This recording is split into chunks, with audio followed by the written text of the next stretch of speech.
안녕하세요. 저는 어르신들의 구강 건강을 위해서 틀니에 관해서 설명을 해드리기 위해서 나온 서울대학교 치과병원 치과보찰과의 이유승입니다.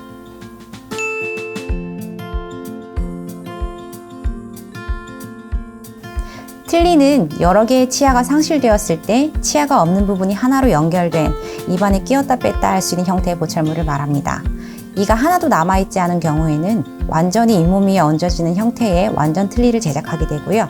이가 몇 개라도 남아있는 경우에는 이들을 연결해서 브릿지를 하거나 크라운을 씌워서 남아있는 치아에도 지탱을 하고 이가 없는 부위의 잇몸 위에도 얹어지는 형태인 부분 틀니를 제작하게 됩니다. 그리고 임플란트를 몇 개만 심어서 거기에 유지장치를 달고 임플란트 유지 틀니를 제작하기도 합니다.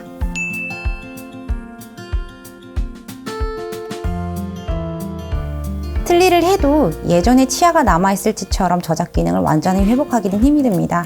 보통 자연 치아에서 10에서 30% 정도만 회복된다고 알려져 있는데요. 물론 오래 사용을 하시게 되면 깍두기나 김치같이 단단하고 질긴 음식들도 드시는 분들도 계시지만 오랜 적응 기간이 필요합니다. 처음에는 부드러운 음식이나 잘 부서지는 음식으로 식사하셔야 되고요.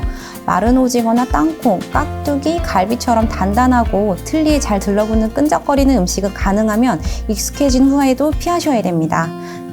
틀니가 달그락거리지 않게 양쪽 어금니 사이에 음식을 조금씩 넣어서 양쪽으로 동시에 씹으셔야 되고요.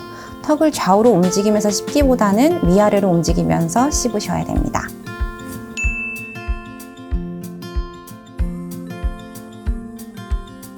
이가 아예 없는 완전 틀니의 경우에는 윗틀니는 윗천장이 넓게 덮고 있어서 그나마 잘 붙어 있지만 아래 틀니는 그런 역할을 하는 넓은 구조물도 없고 게다가 혀가 계속 방해를 하고 있기 때문에 특히 아래 틀니가 많이 불편하시는 분들이 많습니다. 특히 틀니를 지지하는 잇몸뼈가 많이 없어진 경우에는 위아래 틀니 모두 잘 빠지고 흔들리게 되는데요. 이러한 경우에는 임플란트 유지 틀니를 하는 방법이 있지만 이가 빠진 지 너무 오래돼서 잇몸뼈가 많이 흡수되어 있거나 임플란트 수술 자체가 어려우신 분들에게는 가능한 한 기존에 사용하시던 틀니에 익숙해지도록 하는 게 제일 좋습니다.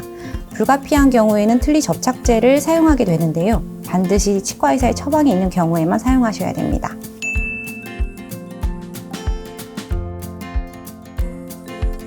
새 틀니는 처음에 이물감을 줄 수밖에 없습니다. 아무리 잘 맞게 만들어진 틀니라 하더라도 바로 잘 씹으시는 분들은 거의 없는데요. 대부분 어느 정도의 적응 기간을 거치고 난 다음에 조정을 받아야 편안히 사용을 하실 수가 있습니다. 기존에 틀니를 사용하시던 분들도 마찬가지예요. 그리고 틀니를 처음 끼면은 어색하게 보이지만 점점 자연스러워지실 겁니다. 없던 부분에 틀니가 생기면 혀가 적응을 잘 못해서 처음에는 발음이 새시는 분들이 굉장히 많은데요. 점차 익숙해지실 것이고 그리고 소리내서 읽는 연습을 많이 하시다 보면 더 빠르게 적응을 하십니다.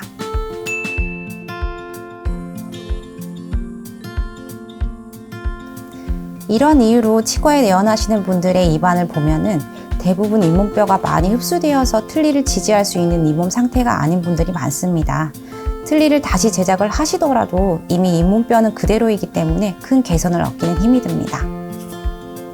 이러한 경우에는 앞쪽 잇몸에 임플란트를 2개에서 4개 정도로 심은 다음에 자석이나 똑딱 단추 같은 유지장치를 연결해서 틀니를 끼울 수 있게 하면 식사 시에 틀니가 빠지거나 흔들리는 것은 방지할 수 있기 때문에 이전보다는 씹기가 편해지실 겁니다.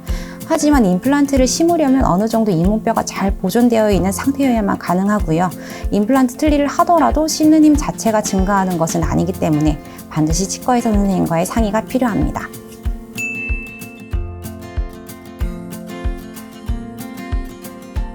주변에 구역질이 심해서 틀니를 만들어 놓고도 사용을 못 하시는 분들이 꽤 많이 있습니다. 틀니가 위아래로 움직임이 심해서 구역질이 심한 경우에는 치과에서 조정을 받고 덜 흔들리게 하거나 앞의 경우처럼 잇몸뼈가 많이 흡수돼서 이마저도 곤란한 경우에는 임플란트 유지 틀니의 도움을 받으면 조금 나아지실 수 있습니다. 그러나 구역 반사가 많이 심하신 분들은 아무리 잘 받고 유지력이 좋은 틀니라 하더라도 착용을 못 하시는 경우가 많습니다. 이러한 분들은 임플란트 유지 틀니라 하더라도 외형과 크기는 일반 틀니와 동일하기 때문에 동일한 증상을 보이게 됩니다. 이러한 경우는 틀니가 아니라 전체 임플란트 수복을 권유드리고 있고요. 이 또한 잇몸 상태나 신체적 상태를 고려해서 진행해야 되기 때문에 치과의사 선생님과의 충분한 상담이 필요합니다. 네, 오늘 어르신분들께 틀니에 관한 정보를 소개를 해드렸는데요. 늘 건강한 구강 상태를 유지하시고 올 여름도 건강히 지내시기를 바라겠습니다. 감사합니다.